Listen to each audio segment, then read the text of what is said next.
The sun dips, casting the forest into a realm of restless twilight. Trees loom like silent witnesses, their gnarled forms twisting in the fading light. Where are they? Her voice barely escapes her lips, swallowed by the forest. The usual symphony of birds and crickets is absent, leaving an oppressive, unnatural silence. Each step crackles against the dried underbrush. Her grip tightens on her weapon.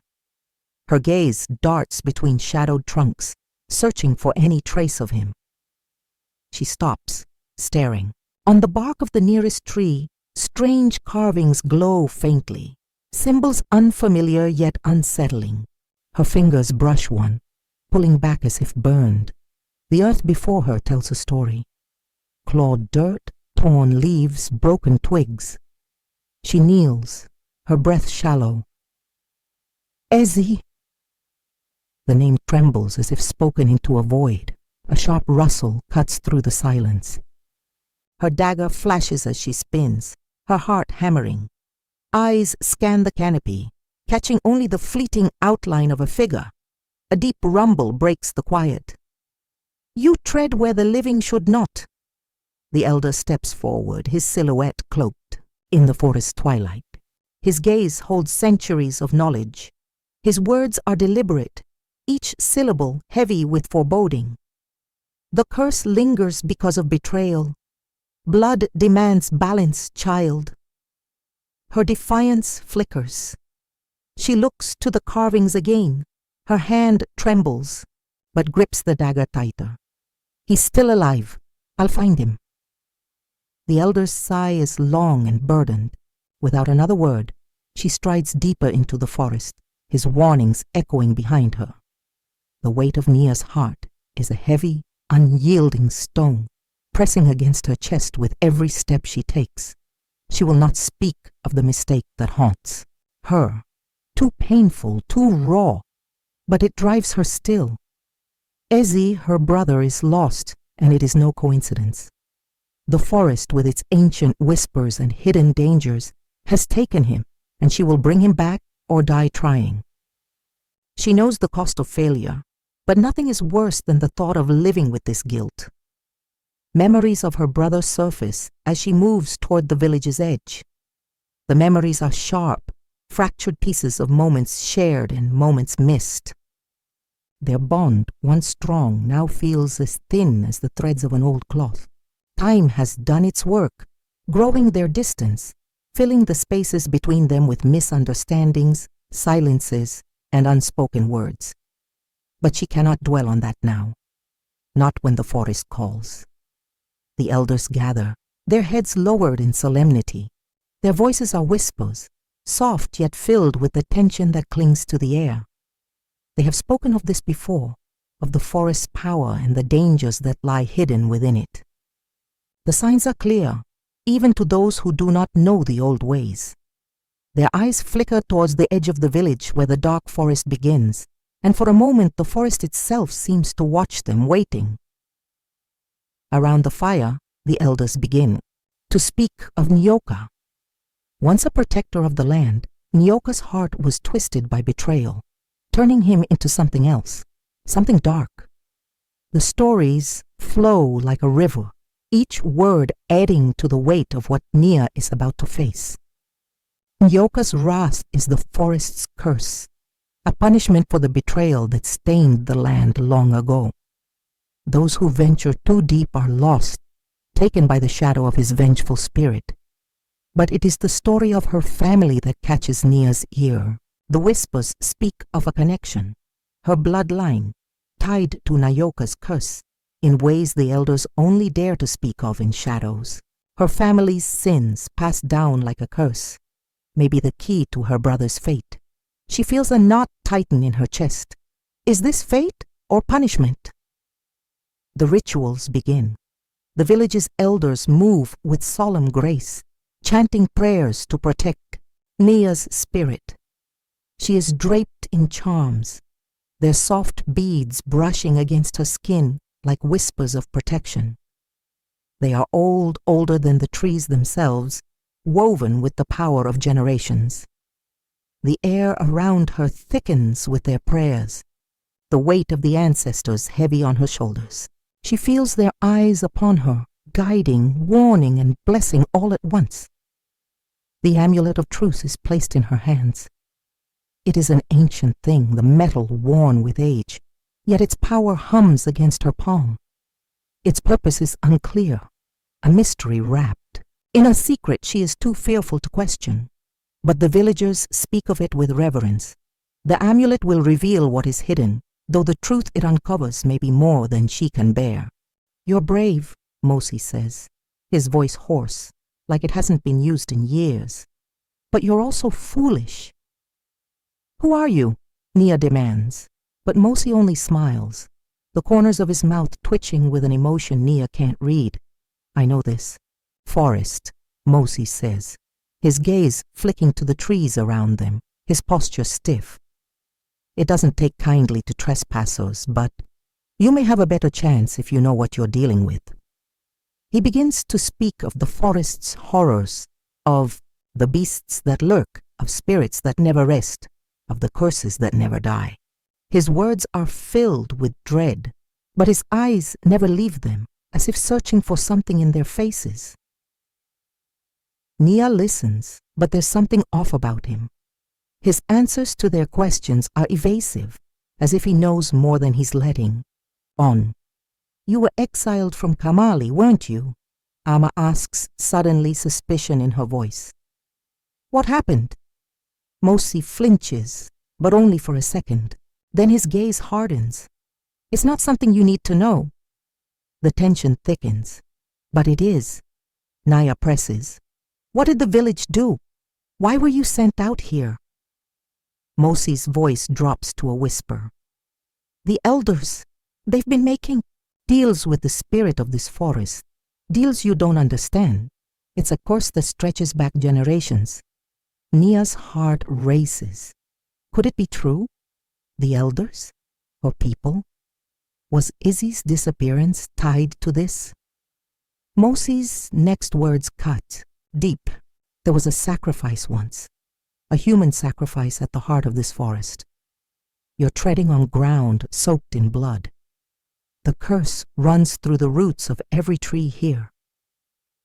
Amma steps back, her face pale. That doesn't make sense. Why didn't they tell us?" Mosi's eyes narrow. "Because the elders fear the spirit. They make sacrifices to keep the curse at bay. And if you're not careful, you might just become part of it."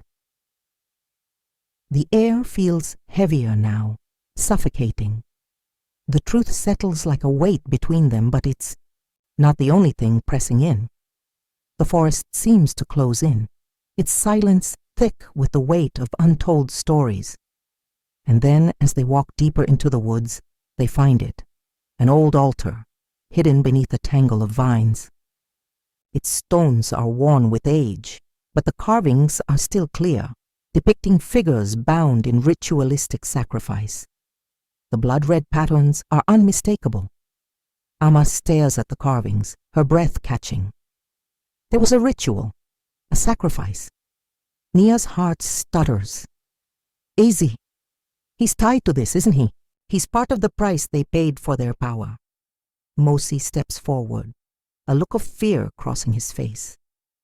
"You need to leave now," he warns. "The spirit will come for you if you don't. It will come for all of you." Amma turns to Nia, her voice trembling. "We've come too far. We can't just leave without answers." "You're right," Nia says, voice firm. "We can't go back now." And that's when the rift between them opens wide. Amma's fear spills over. "You're reckless. You've always been reckless. You're putting us all in danger." The words strike Nia like a whip.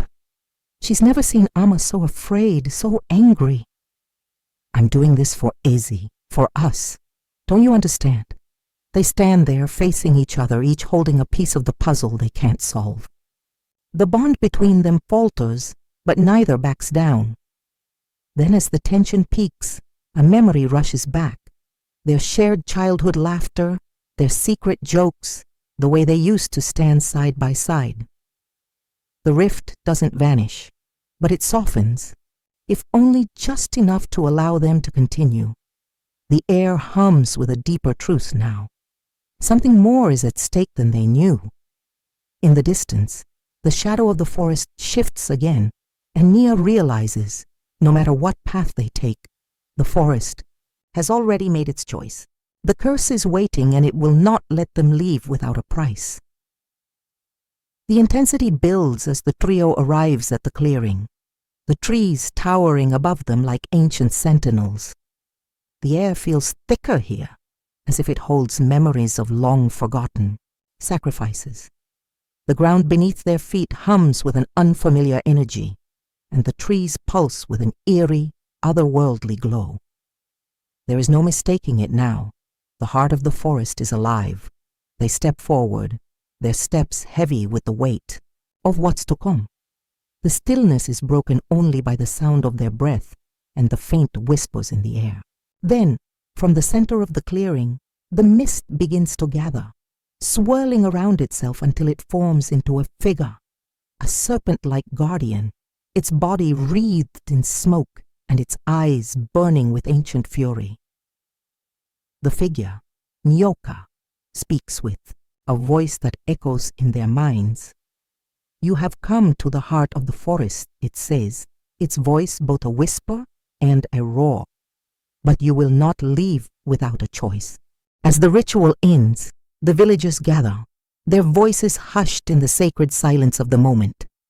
The forest looms just beyond the village, dark and hungry, its silence a palpable thing. Some whisper of shadowy figures seen moving within the trees, others of birds that do not sing. Every story, every rumor builds a sense of dread that clings to Nia's bones. Amma stands beside her, firm and unyielding in her resolve. Despite the fear that grips her heart, Amma insists on joining the journey. "You cannot go alone," she says, her voice steady though her hands tremble. "If he's out there, you'll need help." Nia shakes her head. "It's too dangerous. I can't let you." But Amma interrupts, her voice rising.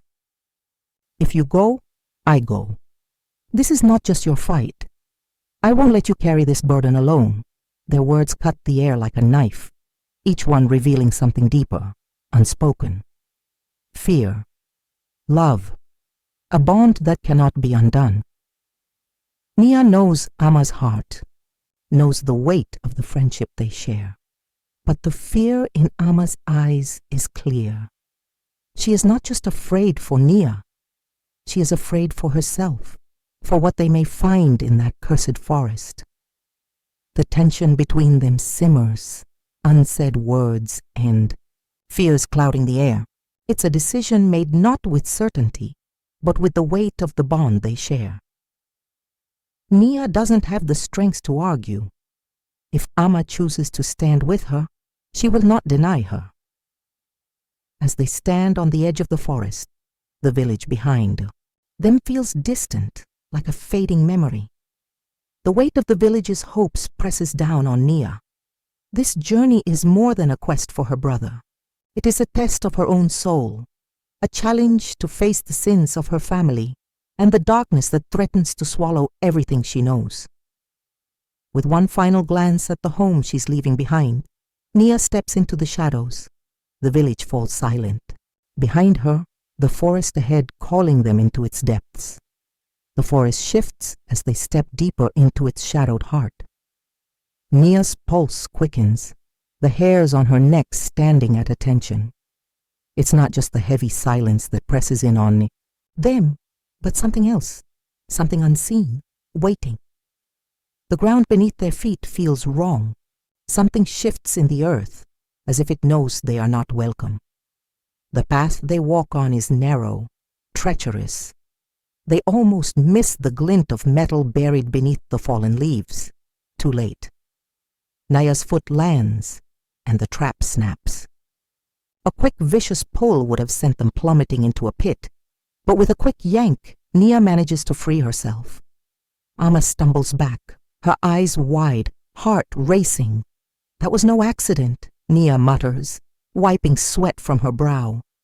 The forest knows we're here.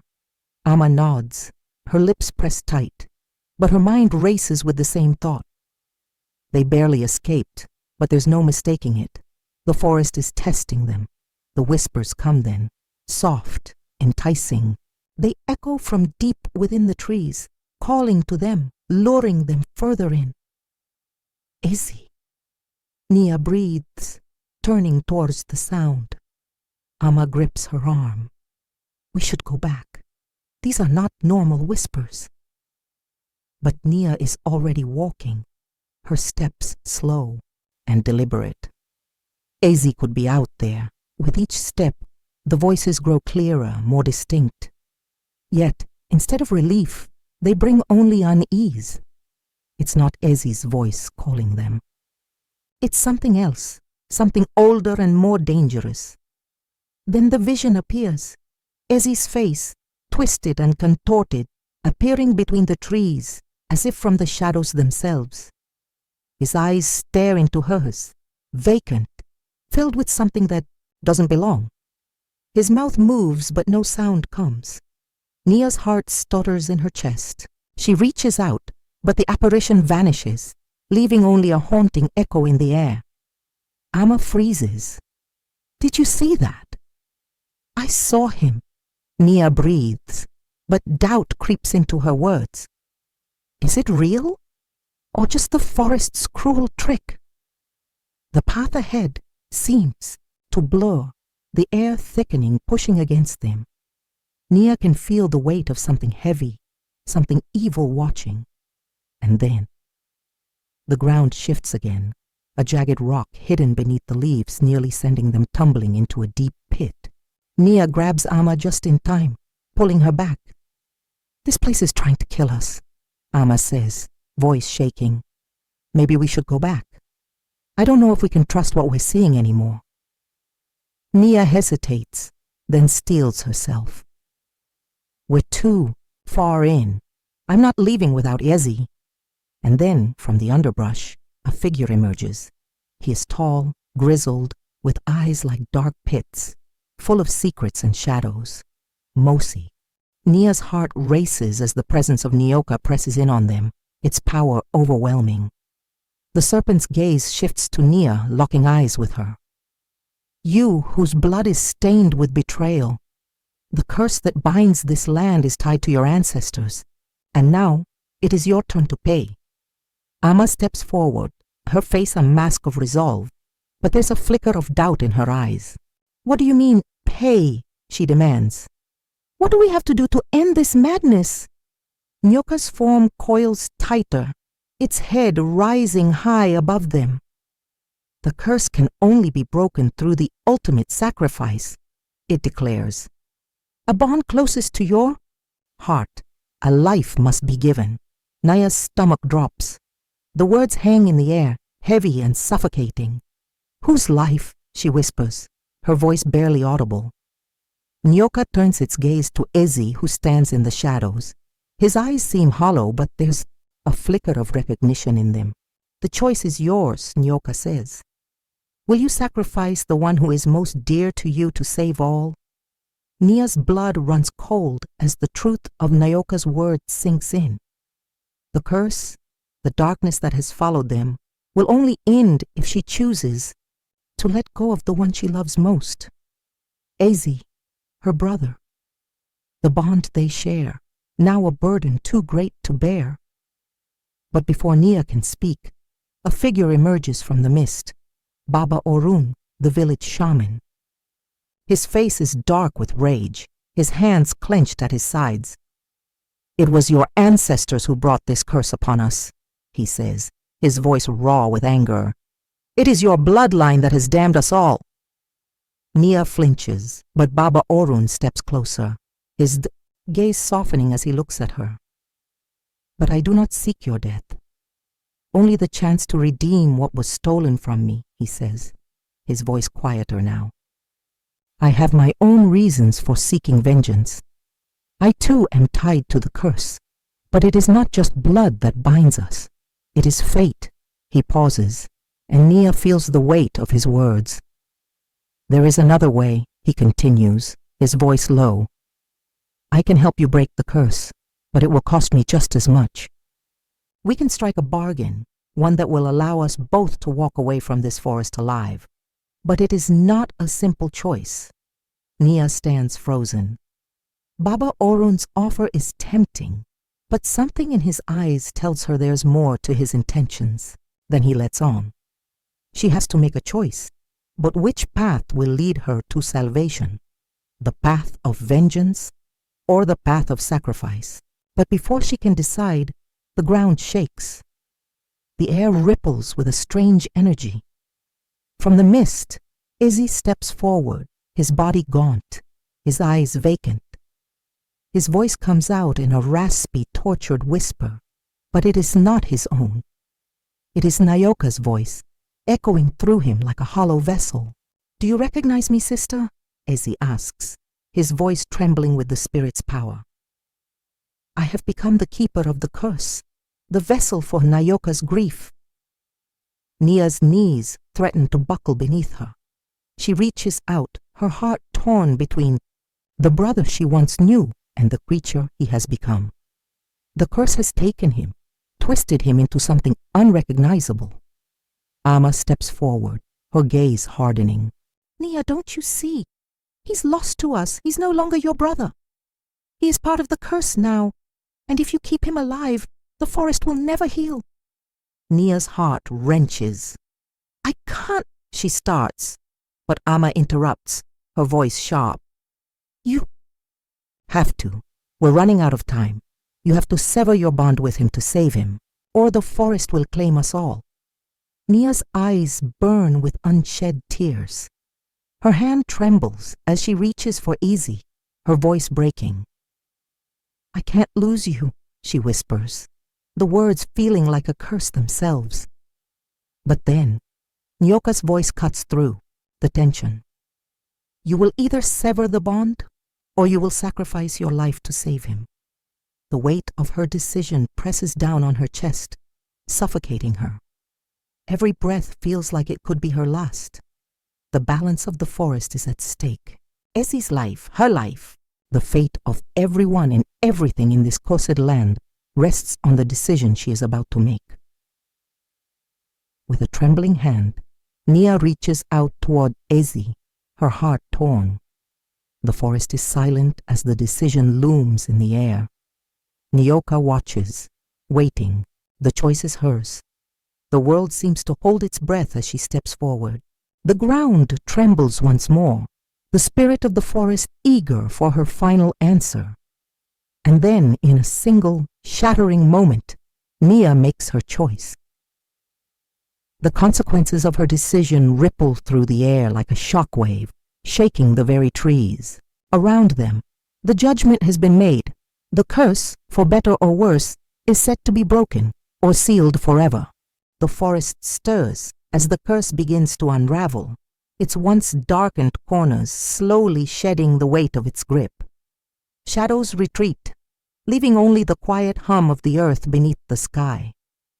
Yet, even as the land shifts, something unsettles the air, a lingering force that neither heals nor fades completely. The balance is broken, but it is not restored. The forest awakens, but its spirit is not fully at peace. The village, once untouched by the forest's wrath, now faces a storm of its own. Villagers gather in the center, murmurs swirling like the wind.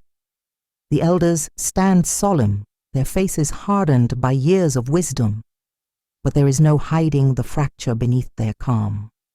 The truth of the betrayal, of the blood that bound them, to the curse, is laid bare. Trust is shattered. Unity is a thread pulled too tight, on the verge of snapping.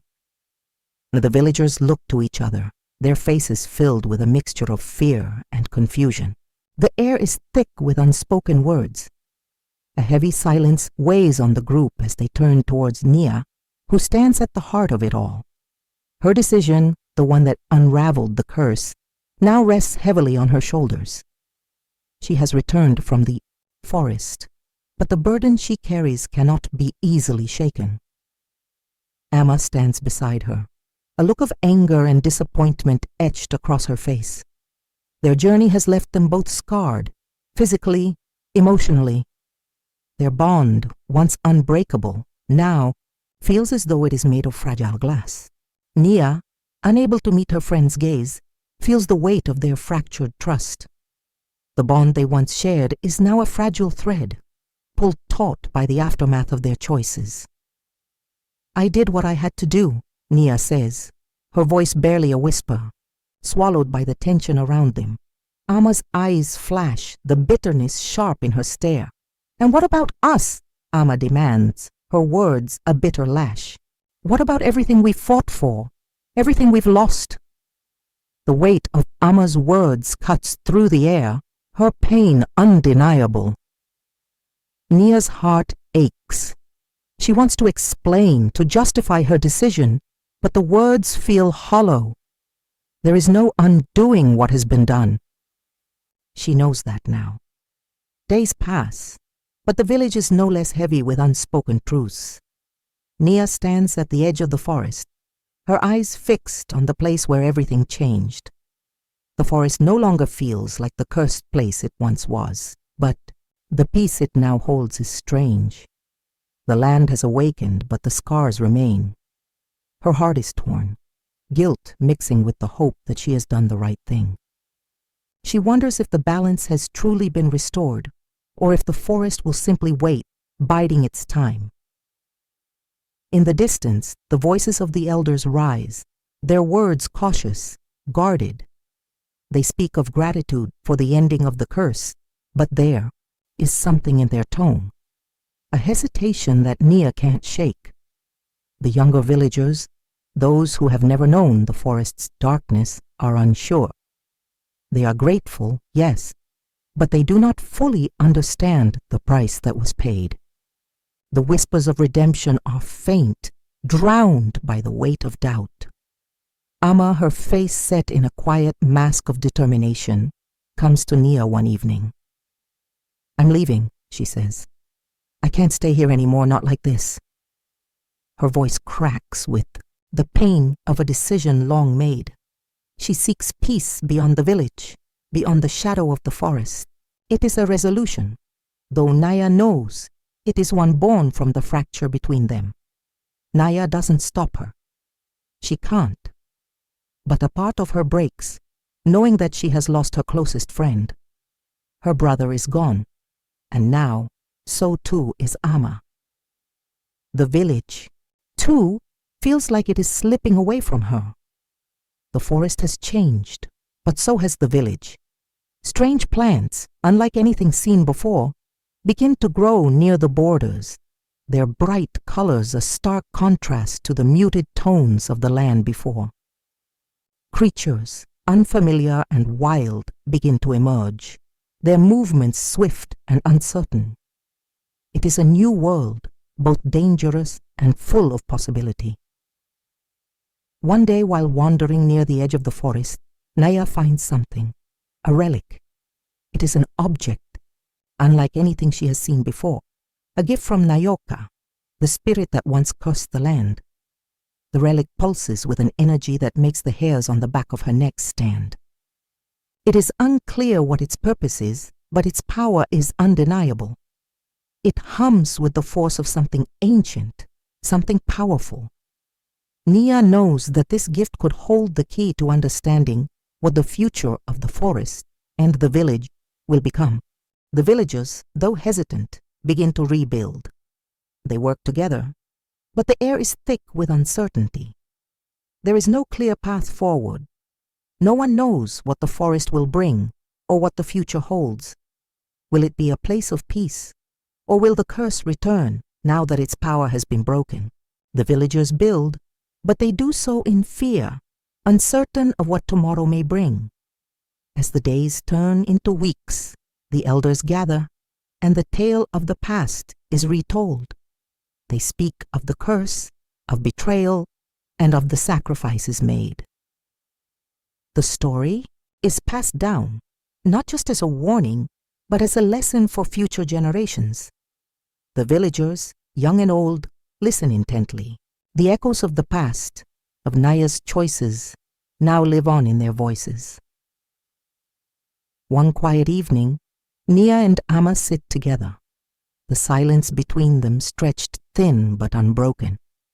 The wound between them is still fresh, but something in their eyes speaks of understanding, of an unspoken bond that remains. "You did what you had to do," Amma says, her voice soft. "I don't agree with it, but I understand." Nia nods. There is no going back. But there is still a future ahead of them, a new beginning. The journey they have taken is not over. It is only the beginning of a new story, one that will be told and retold, just as the stories of their ancestors have been. Nia knows now that the weight of the past is not something to escape. It is something to carry forward, to protect the village, to protect those she loves, and to ensure that the curse, though broken, does not return. And so, she walks into the unknown, the future uncertain, but the journey ahead hers to shape. The lessons of the past echo in her heart, guiding her steps, as the village and the forest begin to heal, their fates now intertwined forever. The story continues. The journey is far from over. The weight of sacrifice lingers in Nia's heart as she watches the village from the edge of the forest. What had she truly given up to break the curse? The villagers, freed from the forest's dark grip, now rebuild with cautious hope. But the cost, her brother, her bond with Amma, the choices she had made, was it worth it? In the quiet of the morning, a thought haunts her. The cycle of betrayal may not be over. The truth uncovered from the past, the betrayal that bound the village to the curse, is a shadow that lingers over the land. It was a wound not just on the village, but on the hearts of all who lived there. And now, Nia wonders, will it repeat itself? The people, struggling to rebuild, are unaware of the fragile thread that holds their peace together. Baba Orun's words echo in her mind. The past has a way of returning, even in the light of new beginnings. Those words had made sense when the curse loomed over them, but now they feel like a warning. The peace, though welcome, feels brittle. Can it truly endure? The forest has changed, but so has the village, and Naya wonders if they are stronger or merely pretending to be. The village may have been freed from the curse, but will they remain free when the truth of their history is so easily buried? The villagers work, rebuilding their homes and lives. Naya watches them from the periphery. Her duty is clear, yet the weight of her own desires tugs at her heart. She wants to be at peace. She wants to rebuild the bonds broken by the curse. But the truth is, there's no simple return to what was. She has seen too much. She has borne too much. Amma's silence cuts deep. She has withdrawn, not just physically, but emotionally. The bond they once shared feels distant now, like a forgotten memory. Nia doesn't know how to reach her. Their journey together should have forged an unbreakable bond, but instead it feels like a wound, still fresh, still raw. Nia can't help but wonder if Amma will ever truly return to her, or if their friendship, like so many things in the village, has been changed beyond repair. But even in her sorrow, there is a part of Nia that still holds on to hope. She stands on the edge of the forest, listening to the wind that now carries a new song. The trees no longer whisper with the same fear they once did. There is a quietness, a peace in the air, but also a sadness, a feeling that something has been lost forever. The birds begin to sing, their melody light and clear, but there's an undercurrent of sorrow in their song. It is a beautiful sound, but it speaks of things that can never truly be healed. Nia listens, feeling the weight of it settle in her bones. The world is healing, yes, but it is also mourning. The wounds of the past are not easily erased. and though the forest may no longer be cursed, it will always bear the mark of what came before. As the sun rises over the land, its light spreads across the forest, touching the healing earth. Decay? Trees are no longer twisted and dark, but they are not the same as they once were. The scars remain, the memories of the curse etched into the very soil. Nia watches the sunlight spill across the land, wondering if the village's peace is truly strong enough to withstand the weight of the past. The story of the curse may be over, but the journey is not. The village has endured, and so too must Nia. She knows that the lessons of the past must be carried forward, that the village cannot forget its history, no matter how painful it is.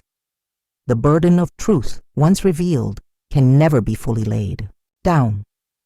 And Nia, despite the fractures in her heart, knows that her journey is far from finished. There is much yet to be done, much yet to be understood. The future is uncertain, but the path forward is hers to shape. The forest whispers on, its song now a mixture of hope and sorrow, a reminder that even the deepest scars may one day heal, but they will never truly disappear. And as Nia stands, there at the edge of the world she once knew, she knows that the echoes of the past will always be a part of her. The new dawn has come, but the night is never fully gone.